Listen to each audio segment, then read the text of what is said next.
Hello, welcome. We're here. We made it. I am a minute or two late, and I sound a little nasal. The changes in weather gives me nosebleeds. So I have some tissue in one of my nostrils, so I apologize if I sound nasal. That is why. So we are here. We are ready today. Did I introduce myself? My name is Melissa. I'm HealthAware's registered dietitian and personal trainer. This is our weight management class. Happens on the third Wednesday of the month these days. And today we are talking about sleep and weight management. It's a great topic and seems appropriate almost for a day that here in Ventura is very gloomy and rainy. Sleep seems like a good topic. So let's get to it. Let me know if you have any questions, any comments. Just type those in. Happy to see any of those or just say hello. Alrighty, here we go. Now, if you're trying to manage weight, diet and exercise aren't necessarily the only things that you need to pay attention to. There are many things, but sleep is one of the things that we're talking about, one of those extras. The amount of sleep you get can be an important factor for weight management, one that's often overlooked. Unfortunately, many people are not getting enough sleep. According to one study, up to 30% of US adults sleep less than 6 hours most nights. The recommended amount of sleep for most adults is actually 6 to 8 hours per night. Some may need more than that, but at least 7 hours per night. So before we go any further, I want you to assess your sleep. I'm going to ask you a series of questions, and I've got them sort of written up here in briefer notes too. And I want you to answer them for yourself. So these are sort of the questions we're aiming for, right? Number 1, do you usually get 7 hours less than 7 hours of sleep per night? Number 2, do you struggle to get out of bed in the mornings? 3, do you nod off in meetings or Zoom meetings, maybe these days? Do you often sleep extra on weekends to catch up on that sleep? Do you rely on coffee to stay alert during the day? Number 6, do you regularly snooze your alarm in the mornings? 7, do you often feel drowsy when driving? And then number 8, do you have trouble concentrating or remembering things? If you answered yes to some of these questions, you might not actually be getting adequate sleep in either quantity or quality. So pay attention today. We're going to discuss several ways that sleep relates to weight management and some ideas at the end on how to improve your sleep. So number 1, sleep and obesity. Many studies have shown that poor sleep has repeatedly been linked to a higher body mass index, also called BMI, and weight gain. People's sleep requirements do vary, but research has observed that changes in weight occur when people get fewer than 7 hours of sleep each night. So that's 7 hours right up there. In one specific experimental study, researchers allowed 16 adults just 5 hours of sleep per night for 5 nights. Those adults gained an average of 1.8 pounds over just those 5 days.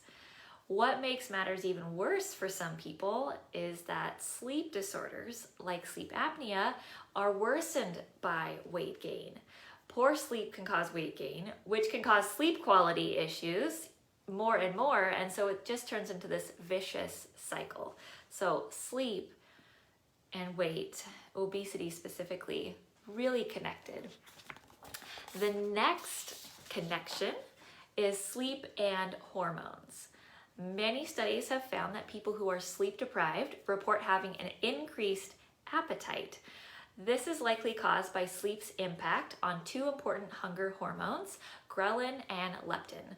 I don't know about any of you, but I know that on the nights where I get really poor sleep, the next day I do feel like my appetite is completely messed up. I feel like I have more of an appetite. Maybe I'm the only one, but with this, I know that that has happened for me. So back to these hormones. Ghrelin, that's the first one we'll talk about. Ghrelin is a hormone released by the stomach that signals to our brain that we are hungry. Levels of ghrelin are high before we eat, so when the stomach is empty, and then the ghrelin levels are low after we eat, when the stomach is full. Leptin, the other hormone, is released from our fat cells, and it decreases hunger by sending signals to the brain that says, I'm full. So when you don't get adequate sleep, the body makes more ghrelin and less leptin.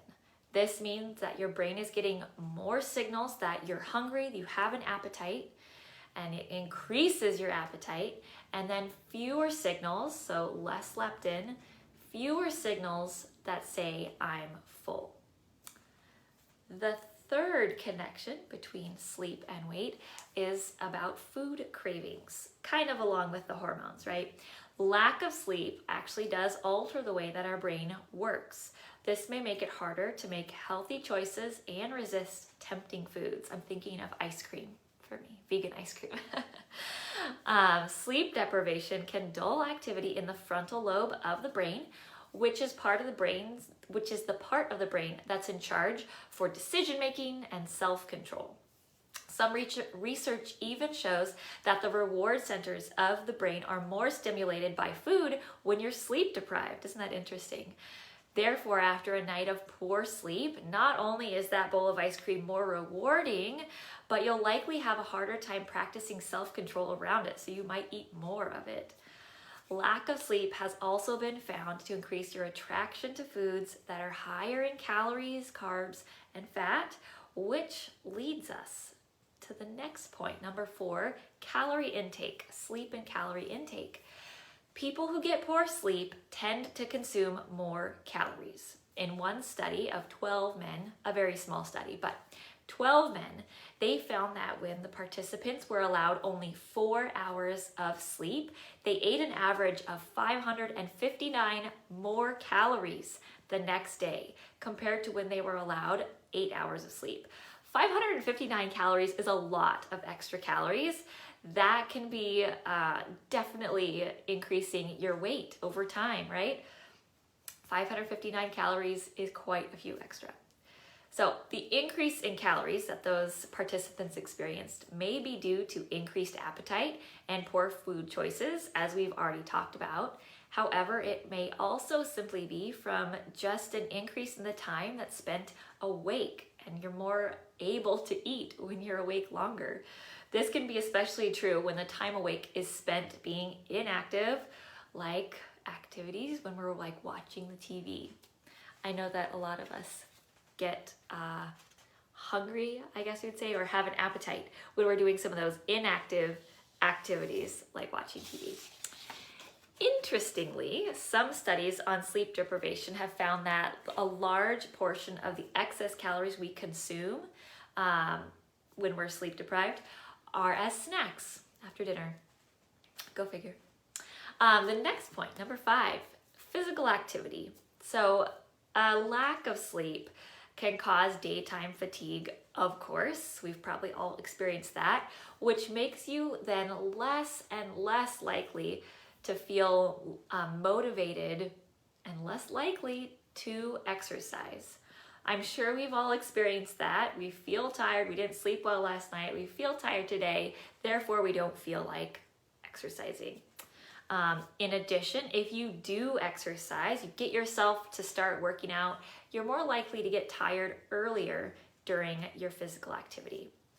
All around, not helpful to get poor sleep.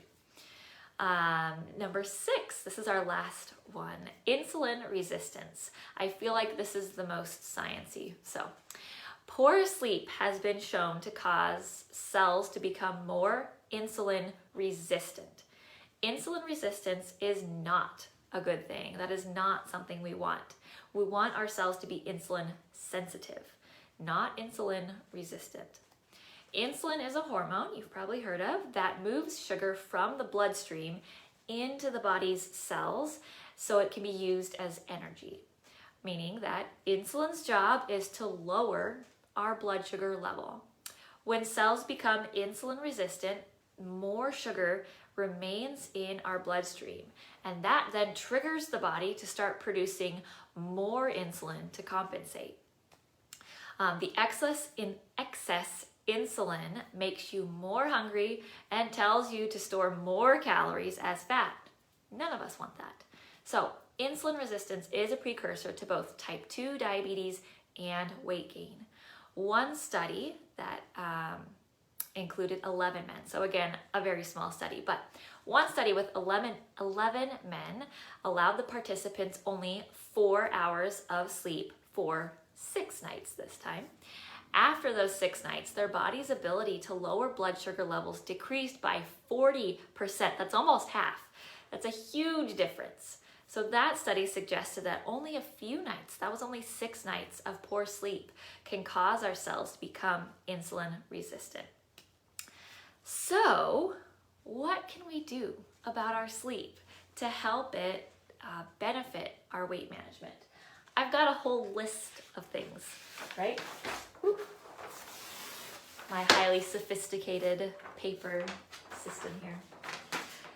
So we've learned it is very important from all of these things we've just talked about. We've learned that it's very important, very apparent that along with healthy nutrition and exercise habits, getting quality sleep is an important part of weight management. Think back to that little questionnaire we did at the beginning of class.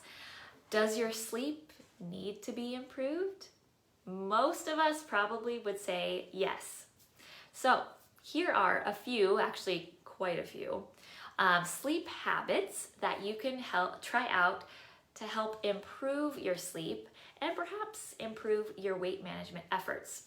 We've got a few to go through. So first of all, keep a consistent sleep schedule. That's that first one right there. So what that means is getting to bed at the same time every night and then waking up at the same time every morning approximately. Even on weekends or even during vacations, having that consistent go to bed and wake up time can help with our overall quality of sleep. I know that actually recently this has been very helpful for me. I've noticed that I go to bed right around the same time and then I am automatically now waking up at the same time and I feel more rested as opposed to maybe a few months ago when I wasn't having quite as consistent of a schedule. So for me, I know that that one matters.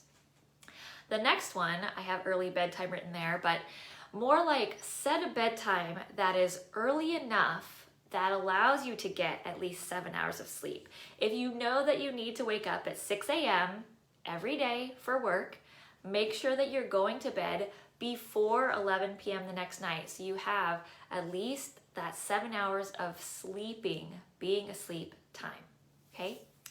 The next one, go to bed when you're sleepy. Don't go to bed if you're completely not sleepy though, because then you'll stay up laying there in bed. And I know for me, I tend to feel more restless, more awake if I'm just lying in bed, not able to sleep. Do something else and then go to bed when you're actually sleepy.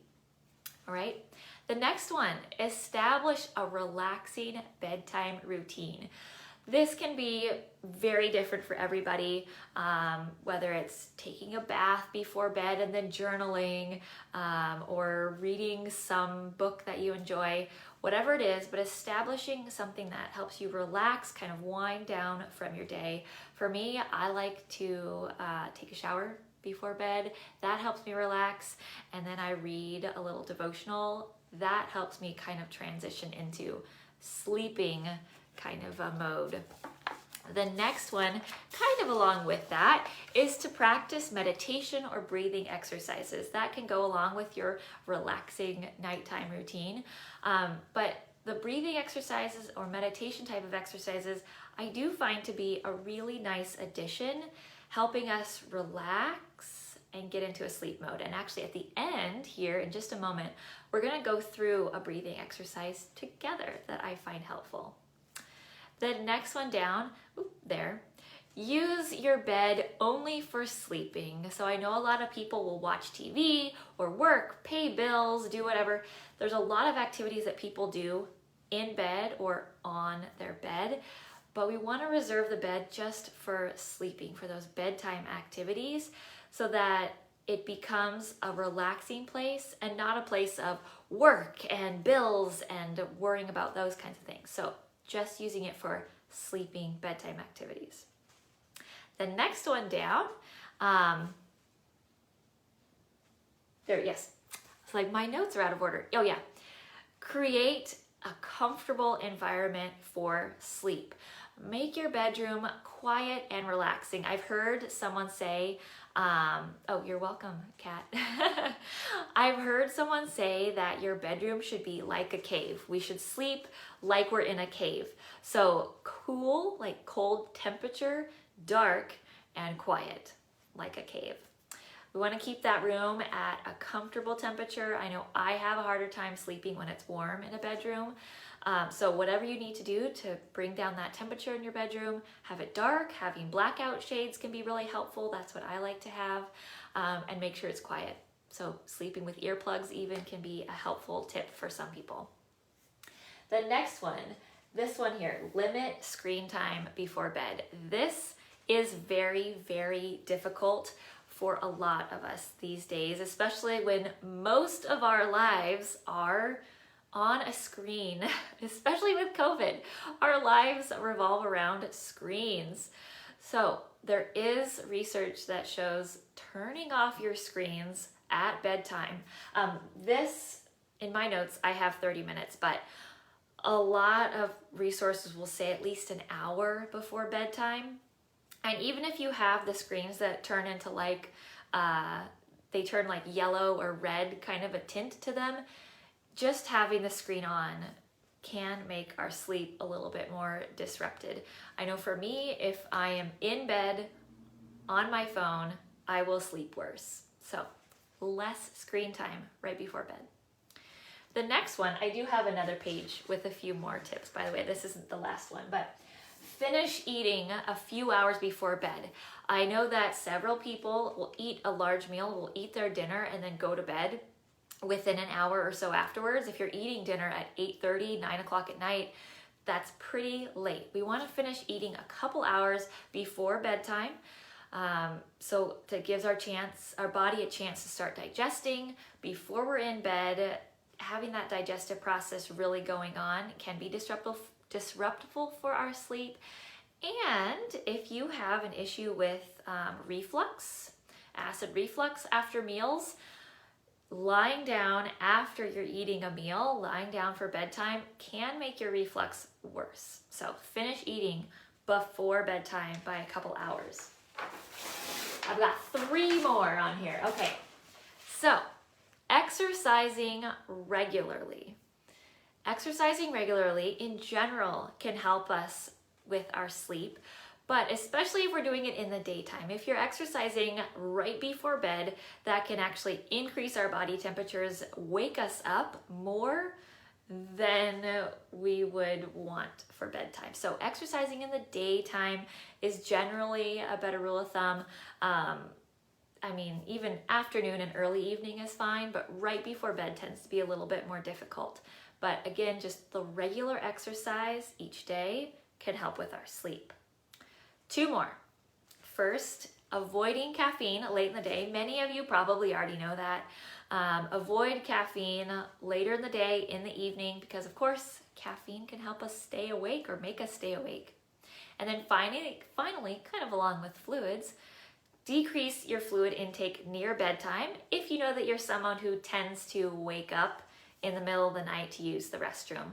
So we do want to make sure we're hydrating well throughout the day, but we don't want to chug 2, 3, 4 cups of water right before bedtime, because of course, you know then you're going to have to wake up in the middle of the night and that will disrupt your sleep. So lowering your intake of fluid in the hour or so before bedtime can hopefully decrease the number of times you're needing to wake up to use the restroom in the middle of the night.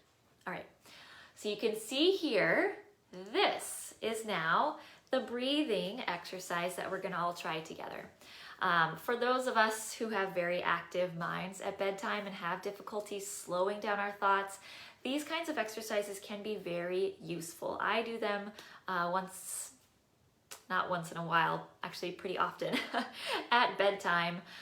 They're meant to bring your attention onto the present. So when we are in bed thinking, we're thinking about the future, we're thinking about the past. So what we want to do is bring our mind back to the present and focus on just one thing at a time. So this is what we're going to do together. I want you to close your eyes. I'm not going to close my eyes so I can read my notes, but close your eyes, and with your palm out and your other index finger. So we're going to be tracing a square on our palm. Think of it as having four sides of a box. This is called square breathing or box breathing. And I find that using the index finger to trace on your palm helps bring the focus even more to the present and to your breathing. So using your index finger, slowly tracing a box around your palm, I want you to inhale for 4 counts as you trace one side. So we inhale for 4, and then hold for 4 seconds as you trace across the other side of your palm. And then exhale for 4 counts as you trace down the other side of your palm, and hold for 4 counts as you trace the last section of your palm. So we inhale for 4, hold for 4, exhale for 4, and hold for 4. And you can repeat that as many times as you need to start feeling relaxed. And it doesn't have to be a hard 4 seconds. You can do 4 counts, whatever it is. I find it almost difficult to hold my breath for the 4 seconds. So you can do it a little quicker, but doing that and using your finger to trace across your palm, having those eyes closed, can be really helpful for bringing that attention to the present and helping your mind relax. I think that's something I hear about a lot, is that nighttime we tend to all get stressed and our minds are going really active. So doing exercises like this in bed before bedtime, whatever you find works for you, can help bring yourselves into a place that you can sleep better. I usually do exercises like this in bed when the lights are out, my eyes are closed, I'm ready to sleep. I do some of these exercises and they put me to sleep. So now that we're all relaxed, let's wrap up class. If you're having trouble with weight management, first of all, make sure that your nutrition and your exercise habits are in place. Those are the cornerstones of weight management. But also take a look at the other elements like sleep. Choose a few of the ideas that we talked through from the list and make an intentional effort to actually incorporate some of those into your sleep routine this week. Improving your sleep may be more helpful than you realize for your weight management. That's all I have for you today. I feel so relaxed, even just for a few seconds of doing that exercise. Those can be so powerful, those breathing exercises. So I hope you got something interesting out of this class today. A couple of these tips, go try those out at home. Let me know if you try any of them. And I hope that your sleep is improved and maybe even your weight management. Thanks for joining, everybody. I will see you right back here next time. Happy Wednesday, or happy whatever day you're watching this video. Bye.